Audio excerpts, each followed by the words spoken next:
all need to make smart decisions with our money. The Long-Term Investor podcast shows you how by distilling complex financial matters into easily digestible lessons. And now, here's your host, Chief Investment Officer at PlanCorp and the author of Making Money Simple, Peter Lazaroff. Welcome back to The Long-Term Investor. Today, we have author and illustrator Carl Richards joining us to discuss his new book, Your Money, and the real conversations that we should be having about our finances. Now, I have 25 copies of Carl's book with me right now. And what I'm going to do is if you leave a review on your podcast app and send me a screenshot of that review to newsletter@peterlazaroff.com, or you can just hit reply on any of the newsletters that you've received from me, send me that screenshot. I will send you a copy of Carl's book. This will apply to the first 25 people who respond, so go ahead, get in there, rate and review, whether it's this episode, a past episode, or just the podcast in general. But now, let's get into my conversation with Carl Richards. Welcome to The Long-Term Investor. Today, I'm joined by Carl Richards, author of the new book, Your Money. You may know him from The Behavior Gap. Carl's known for all his sketches. He's known as episode 100 of this podcast. But Carl, thanks so much for coming back and sharing more of your wisdom. Yeah, Peter, super excited to have this conversation. You know, right away in the new book, you call it a conversation grenade. And I guess maybe an interesting place for us to start is what conversations do you think that we're avoiding that really require us to be throwing a grenade into the situation? Yeah. And I should clarify, my hope is with this book, and the sketches have always operated this way. You know, you sort of toss them in a room and conversations break out. But to your question, what kind of conversations are we avoiding? Well, most of us humans avoid any conversation about money in our industry and people that are familiar with, adjacent to the industry. Maybe we talk about investing. We might talk about the budgeting app that is better than the other one, or maybe we'll talk about our credit card that gets the best points, our reward system. All that tactical stuff, we're sort of like, that's what it means to talk about money.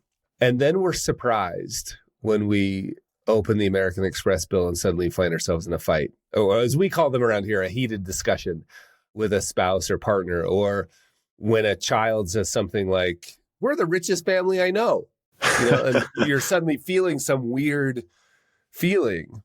It turns out those are the types of conversations I want to be having. Money doesn't equal math, it equals feelings. And we need to get better at understanding that. When did you realize that math beats feelings in real life? Is there any sort of aha moment where the math answer blew up, or where does that come from? Yeah, I think it's the earliest work. So my earliest work was really focused around investment behavior and this gap between how an investment does and how investors in the very same investment do, right? Because they're adding, changing, chasing hot dot. And early on, we sort of called that the behavior gap. And my first attempt to solve that behavior with my own clients and with myself was to spray people with facts and figures. I just thought, people just must not know that by this well-intentioned behavior of trying to find the best investment was leading to suboptimal results. In other words, below average returns. And I was like, people just must not know. All we have to do is show them the 10 best days chart, or give them the Ibbetson's mountain graph and say, "See, don't you understand?" And as that predictably did not work, I got deeper and deeper into the idea of there's a problem at the very core of this, and that's just how we even relate to money. So it was early on that, I probably would have said it early on, that your investment process only matters to the degree that it influences your behavior. And then it moved from behavior a little bit deeper and all the way down to this base level of 2 + 2 always equals 4. 2 + 2 never equals envy. How come I touch money and I'm suddenly feeling weird things like pride, envy, fear, greed? So that's where it started. Well, and I love hearing the background. I remember first being exposed to your work, and there's so many of these elegantly simple ideas, these aha moments that we really know once they're put in front of us, but probably forget a lot. And I think one of the things that's really special about your sketches and your work, it's not just the sketches, it's the very intentional choice of language and words that I think can allow different people to see the real point. Whereas normally, two different people might see the same dollar signs, might see the same numbers on a screen, same sentence, and have totally different meanings to those things. So I guess when you try to simplify something down to its core first principle, whether it's about money or anything, honestly, I mean, what does that process look like?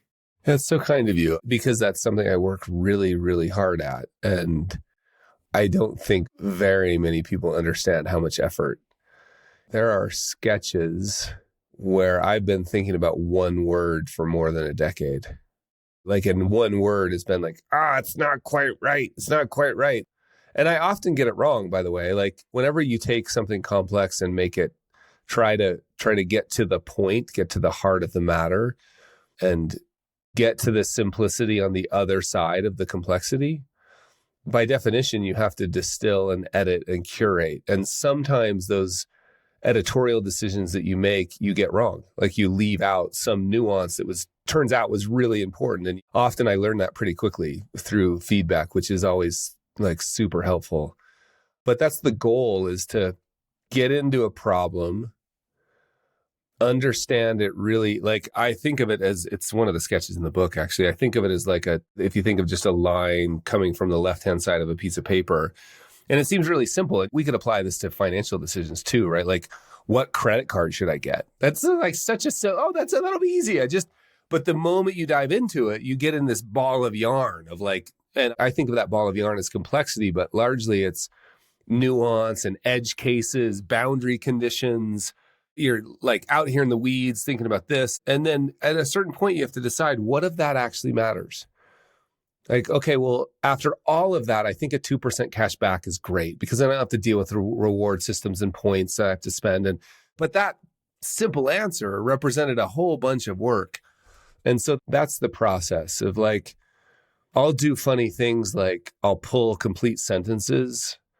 Like this book, every single word. Now, there are some things I would change after reading it for the Audible book. I noticed some things, but it doesn't diminish that I'm like proud of every word. But because in every essay, I pulled whole sentences and put them back, took out a paragraph. And the question I was asking was, do I lose anything if I remove this? Sort of hunting for, what was the Little Prince said in the book, The Little Prince?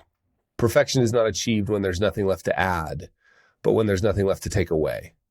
So my attempt was to make this book as short as possible, but no shorter. And that's a challenge, right? Well, and you do a really great job, and there are 100 sketches 101, in there. 101. And what's really funny is you were referencing a sketch in your answer just now. I immediately knew what you were talking about before you even finished it. And I think that speaks to how memorable things are. I do have specific topic questions I want to touch on, but you had mentioned kind of like obsessing over one word for a decade. So first of all, is there a word in particular you have in mind that you want to share? Or is there something that you're wrestling with now that you haven't been able to quite distill down to that most simple, elegant point? Yeah, so there's two that I've been thinking about for a long time, but let me give you an example of one that has been honestly on my mind for at least a decade. And it's a Venn diagram. And by the way, if anybody listening is part of the Venn diagram police, I've already gotten all your emails. I don't need any more. I didn't realize when I first started writing the column for the Times, I would get these 2-page emails about why something wasn't a Venn diagram. And I'm like, I used to debate it. And then I realized I just would reply and say, you're right. I call them a circle sketch. So in one circle, it says your use of capital. And the other circle says what you say is important to you. That's how I first drew it. Your use of capital, what you say is important to you. And the overlap I had labeled like real financial planning. So aligning your use of capital with what you say is important to you. And what you say was really bothering me. I have found, and there's some academic work around this, that there's a big difference between stated preferences and revealed preferences. So I was really fond of this other saying that the checkbook and the calendar never lie. And I would often say, like, I care deeply what you tell me is important to you, but I care more about what I'll learn if I look at your checkbook and your calendar. Like, how you use your time and your money will tell me what's currently important to you. So that word say was like in conflict with other things. Like, say is a stated preference. If I see your checkbook and your calendar, that's a revealed preference. So I changed it to what's important to you. Not so your use of capital aligned with what's important to you. And again, what's implied there, and this is like, again, I thought of literally for a decade, I could talk for weeks about where this is coming from, but what's implied there is there's a bunch of work to even figure out what's actually important to you, and that will change, and those revealed preferences change over time. I'm not particularly proud of some of my revealed preferences versus what I would state. Like, I say time with my family mainly outside is the most important thing to me. And then I can show you my screen time from 3 weeks ago on a day when I said I didn't have time to go on a hike and there was an hour on ESPN on my screen time. Well, my stated preference was I go on a hike with my daughter whenever she asks. My revealed preference was apparently ESPN was more important that day. Well, man, that's a whole bunch of work in one word, right? What's important to you? I love that. And I appreciate kind of the behind the scenes look at how you think through these things. And again, as I mentioned, I can tell how intentional the word choice is to come up with these big ideas. And I also like the example that you're giving. Show me your credit card statement and your spending or whatever, and I'm going to show you what money goals and values are most important. You know, what strikes me as interesting, Carl, is when I sit in on client meetings and we're going over financial plans, you know, I think people imagine that there's going to be this big buttoned up book that's delivered and the financial plan is complete. But yet every single time you look at a plan, whether it's a day later or a month later, it's wrong. And so what do you feel like in terms of cadence on check-in? I mean, whether it's on something as simple as a one-page financial plan, which you've talked about in the past, or something more complex that has numbers and spreadsheets. I mean, what sort of check-ins do you think both prevents the tinkering that's harmful, but then like keeps us adaptable and adjusting our values? Yeah, it's the most frustrating answer ever. Like, it depends, right? But you're pointing to something really important. And this idea of financial planning is really, and investment planning, any sort of planning is really a process of being less wrong tomorrow, not a process of being precisely correct today. So no matter how much time you spend with the spreadsheet and calculator, which are very important, by the way, we want to get all of our assumptions right. We want to be the best guessers in the world. We want to use the best tools in the world. We want to draw the most amazing line that represents the next 3 weeks, the next 3 years, the next 30 years, whatever it is. We want to feel really good about that. And then we have to hold two competing truths in our minds at the same time. Like, we want to make the best line possible. It matters a lot. And we know it's wrong. And both of those can be true. Well, the only way to navigate an environment where uncertainty, like what's called a complex adaptive environment, is to get really clear about where you are today and then have an idea of the direction you want to go. That's that plan. And then solve for the next local optimum is what the literature says. So solve for the next step, take the next step. And then you repeat that process. When you take the next step, new information will show up and you can incorporate that new information. And in a large way, when you take that next step, you'll learn how you were wrong. So it's a very fundamental shift in posture, because it's not about protecting yourself and confirmation biasing your way and holding on to an outdated map. It's about actively looking for disconfirming evidence. And so to answer your question, we want to have this big line that we've drawn called the financial plan, because it gives us a sense of direction, right? These goals out in the future do three things. They give us a sense of direction. They provide gravitational pull. We've all had that. Like, you write down a set of goals, you lose them. 10 years later, you find the piece of paper and you did them all, like magic. And then the third thing they do is give us hope, which I really love. But this sense of direction is back to your question, which is, how often do I stick my head up and make sure I'm directionally correct? And then how often am I in the present moment of take action, incorporate new information, take action? And I think that's largely driven, that throughput of that cycle, stick my head up, take action, is largely driven by the volatility of the situation. right? So you could imagine a client scenario where they have a pension and Social Security, the house is paid off, it's got a picket fence around it. You're looking at that maybe once a year. And you can imagine another scenario with somebody who's got a small business that is having trouble. And you might be like, hey, you call the bank, call me back in an hour, right? And you're looking up at the directional heading, you're making micro actions. So I think that the throughput of that cycle of looking, acting, being present is driven by the volatility of the situation. And that triggers a thought in me because that's going to change. And something I think, although I'd have to really double check, I think you and I spoke about last time that you were on the show was kind of this end of history illusion, or basically that you think like you're going to stop changing yourself. So I'm 40 years old. And the things that I thought would be true about myself when I was 30 years old, like what I thought would be true about myself today, or even when I was 20, looking out to 40, are very different. And I used to think I would want to work until I'm 70. And I don't know if that's true anymore. Or I would think that I want to spend my time this way or save my money this way. And one of the things, Carl, that I find so interesting about retirees specifically is how much their viewpoint on their future self changes from the day they retire in terms of having this purpose, this feeling of security from the day they retire to as they continue to age and their life changes.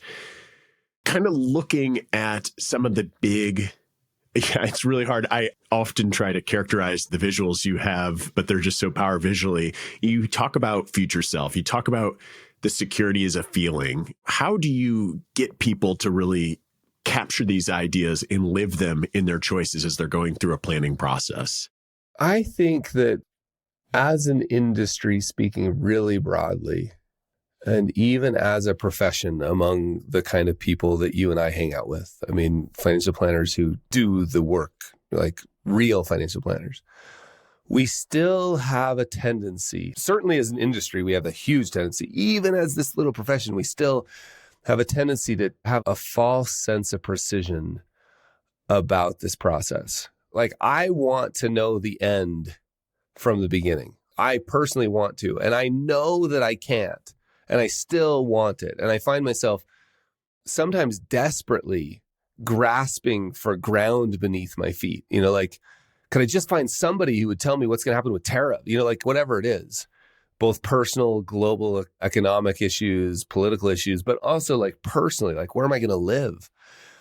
And I think one thing that we could do a better job, and it becomes really apparent with somebody in threshold times, you know, like whether that's retirement or changing of a job or a marriage or a divorce or any threshold moment, it becomes really apparent because you're like, I mean, all you have to do is go back to January of 2020 and look at your calendar, even for April, to realize like this. So those are one of these moments where we get a chance to see the reality of the situation. And so what I'm trying to do, and I don't know if it's useful for anybody else, is just to realize that tension, the tension of like, oh, I'm retired, it's time to just kind of shut it down for the next 20 years. The tension of what am I going to be when I grow up? The tension of who am I? We want to resolve it. And I think the more honest path, to be honest, is it's not going to ever be resolved. Like who I am, what's important to me. Lao Tzu has this great saying, be who you really are and go the whole way. And David White says, only slowly do we learn what's truly important to us and align our outer and inner lives with that gravitational pull. So I think long-winded answer is it's a process. It's never going to end. And I think if we can start embracing and start feeling like tension keeps bridges up, like that tension of I'm enough today. This is exactly what I want. And tomorrow it will change. My relationship with my wife, Peter, this is true. My relationship with my wife right now, we've been married over 30 years. My relationship with my wife has never been better. Like, never. And Peter, gosh, I hope it's better tomorrow. You know, and the day I stop saying that, and same with my kids, like my kids are my best friends. It's so good And man, I hope my relationship with my 28-year-old daughter is even better tomorrow. I think that tension is embedded in the financial planning process. And I just think we need to be better about acknowledging it and being open about it. You know, you coach a lot of advisors on how to look beyond the spreadsheet, how to focus on these issues that are really important, and how to do what I think we would all agree is more real financial planning as opposed to what people will say, hey, yeah, of course I do financial planning. As you coach advisors, I mean, are there things that you see people struggling with conveying messages to their clients? You know, when they come and they say, Carl, I'm having a hard time conveying this, that, or the other to my clients or my potential clients. What are some of those things that you're hearing most? Yeah, I mean, the most common is that, and I think anybody listening to this, especially clients of planners who hear this, the most common challenge is that the thing you show up, I call it the presenting problem. The reason that you reach out to a planner is often a tactical issue. It could be we're starting to realize how close retirement is, or we just sold a business, or we went on their first trip after having our second kid, realized we didn't have enough life insurance. Like whatever it is, there's this presenting problem. And often the presenting problem is even investment performance, right? Like my portfolio is doing terrible compared to my buddies at the club or whatever. You show up for a plan. The hardest problem is that 24 months later, 18 to 24 months later into the relationship with a real financial planner, if you were to tell your friends what you value about that relationship, it would have nothing to do with the presenting problem.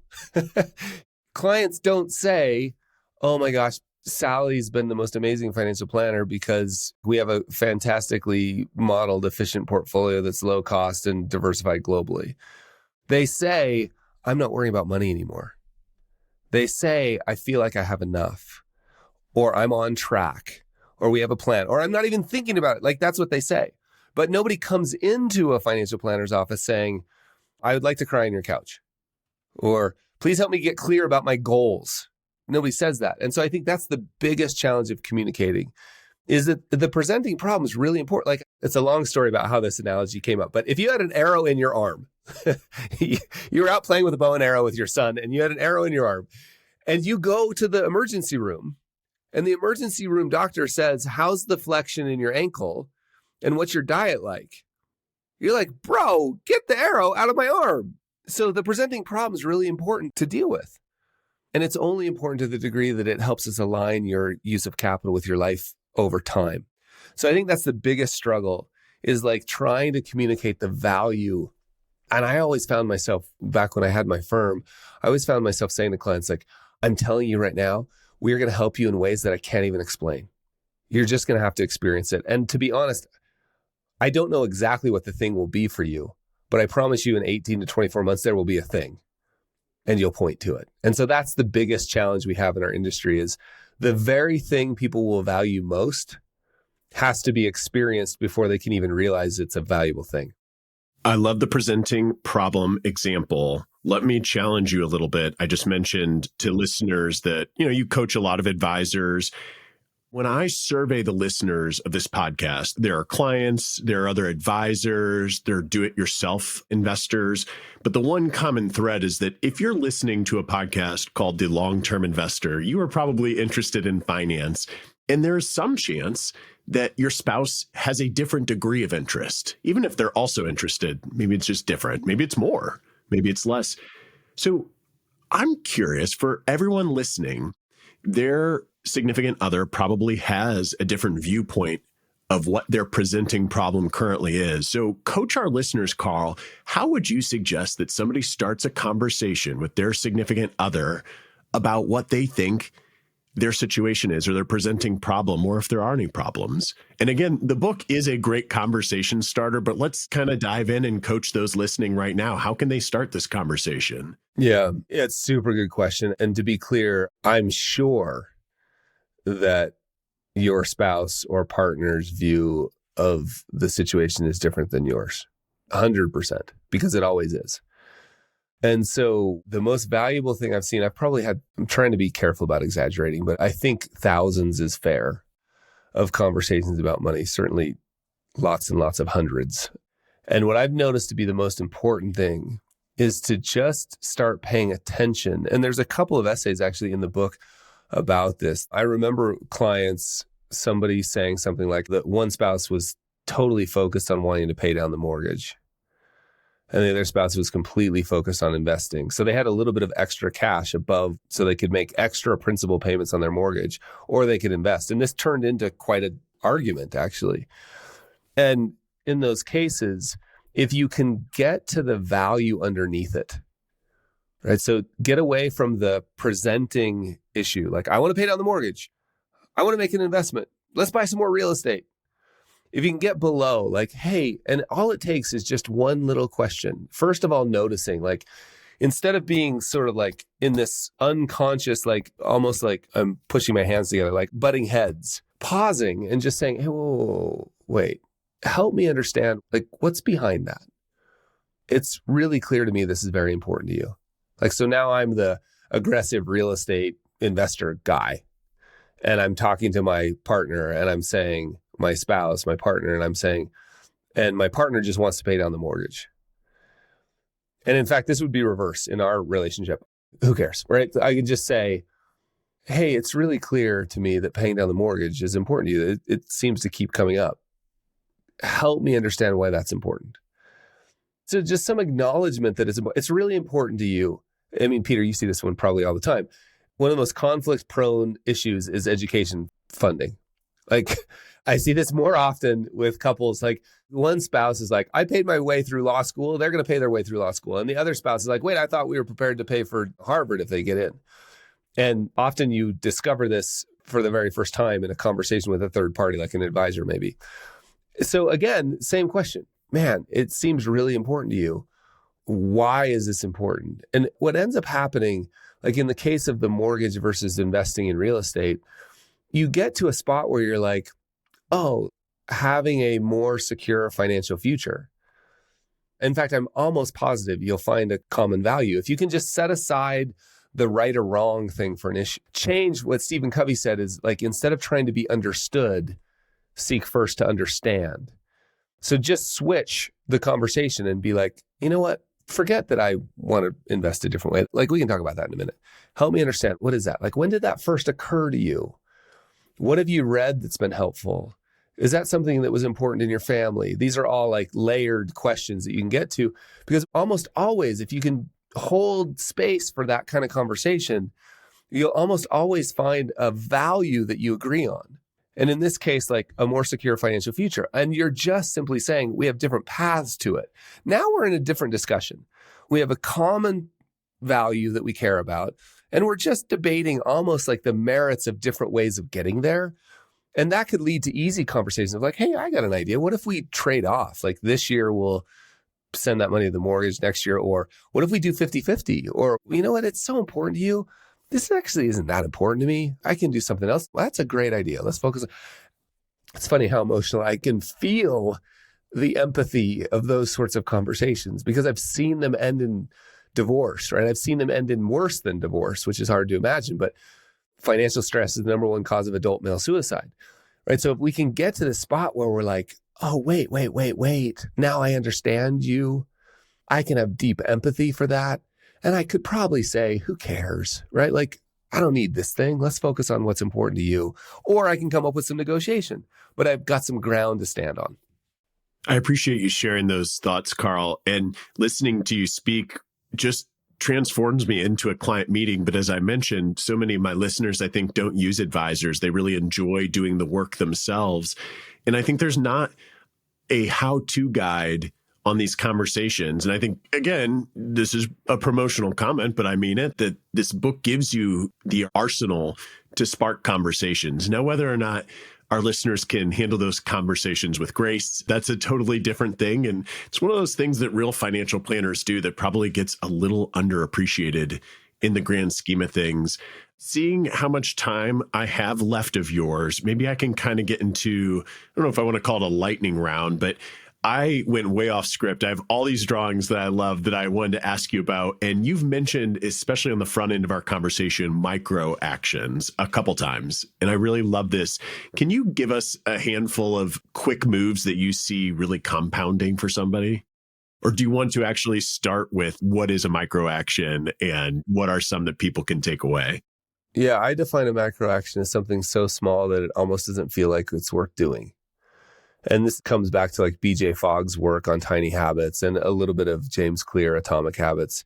But BJ Fogg was sort of the early person to write about this. He was like, look, if you want to create a habit of flossing your teeth, just floss one tooth, right? Just like that was the definition of a micro habit, because the chances of you actually flossing one tooth when you've got the floss out and doing it, you'll probably do 2 or 3 or maybe the whole top row, So that's the definition of a micro action. And I think there's lots of examples in finance, right? Like you use the word compound, but let's just stick with our theme here for a minute. Like I think the micro action of extending grace next time the subject of money comes up would compound. I one time sent out an email to 35,000 people on my email list back then.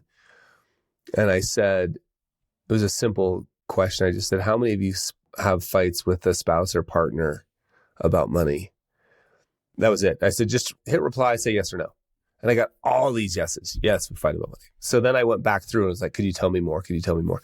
It was thousands of replies. And I was reading through the replies and there was one, it's actually in the book. There was one that said something like, yes, we fight all the time. It feels accusatory. If she would just spend less, if I would just spend less, it was like, it's so hard. I was like, wow, this is really dramatic as I was reading it. And then it was signed. The signature was literally the spouse. And I looked up and it was my wife's email address. And so a tiny micro action that you could establish there is like the next time an American Express bill gets opened and you feel, and I would really start paying attention to the feeling in your body, because your body will tell you long before your mind will catch up. And I could give you hundreds of stories about that. Yeah, anyway, if you can pay attention to the feeling, Katie Arnold, who wrote Running Home, the great memoir Running Home, I interviewed her one time and she said, every time her husband opens the mail in the other room, she can hear the mail being opened. She has to leave the house. This has been going on for 20 years because she's worried it's about bills. There's going to be some argument. Well, a micro action could be no argument today. Right? Like I'm just going to go on a walk. So that's one example. Of course, dollar cost averaging and of course, rebalancing, of course, all those things. But I think if we want to change our basic financial lives, learning to talk about money without it turning into a fight would be a good place to start. I can't think of a good transition to this next sketch that I want to talk about. So I'm just going to do it. Yeah. Yeah. The worry list. Tell me about the worry list. What was the inspiration behind that? I was just noticing how often, and I still notice it regularly. I was just thinking about this the other day, actually. The number of times, and we always attribute things to Mark Twain if we can't figure out who said them, but it was something like, really and Einstein, yeah. Yeah, I've had 100 worries and a few of them have happened. The number of times I'd worried about something and then it never happened. And then Eckhart Tolle's work around like a problem really is just something that may or may not happen in the future. And often it doesn't happen. So it got me thinking about like how often, because the sketch it's meant to look like a little piece of paper. So there's just a line around the outside edge and it says a list of things helped by worry. And at the bottom in parentheses, it goes, it's blank. Yeah, there is some definitional issues here. A list of things helped by thinking carefully about them and being strategic. Okay, there would be a whole list of them.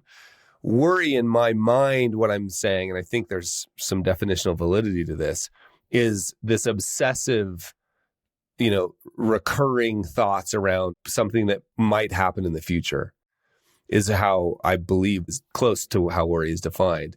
So I can't come up with any reason that worry's been helpful. I mentioned having a big list of questions, and one of them was a string of investment questions headlined by that, because I feel like had this book come out when markets weren't at all-time highs, and there are always things to worry about in the market, but at the end of the day, it's not anything you can actually control. And it's generally stuff that just leads to bad decisions. Let me close out with one more. Again, big pivot. the circle of gratitude, I'm curious if there's a gratitude practice in your mind that most reliably changes our money decisions.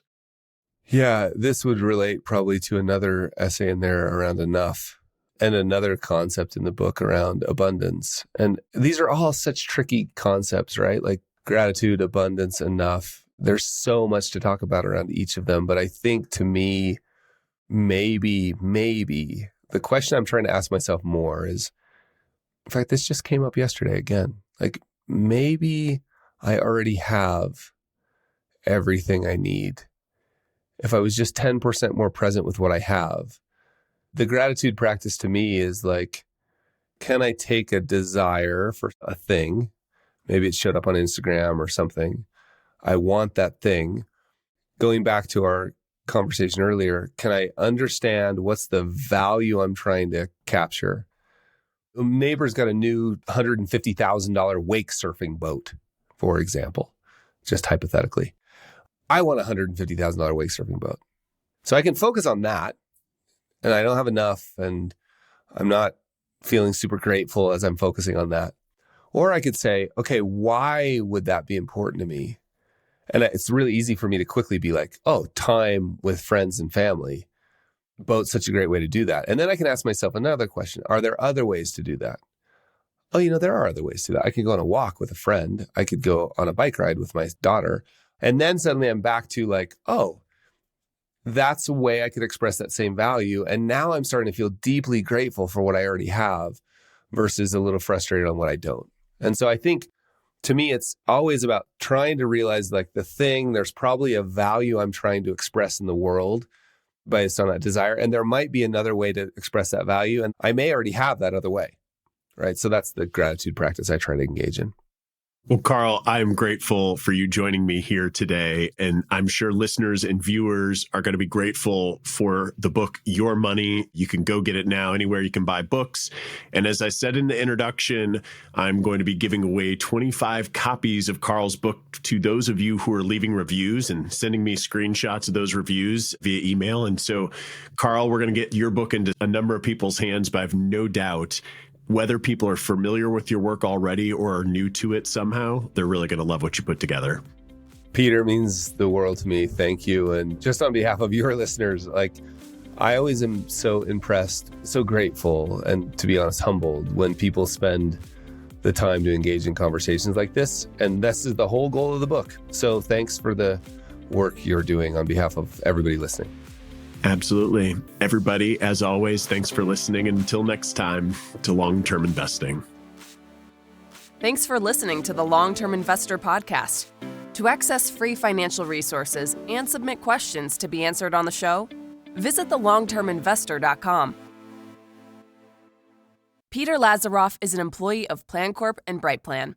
All opinions expressed by Peter and any podcast guests are solely their own opinions and do not reflect the opinions of PlanCorp or BrightPlan. This podcast is for informational purposes only and should not be relied upon as a basis for investment decisions. Clients of PlanCorp and BrightPlan may maintain positions in the securities discussed in this podcast.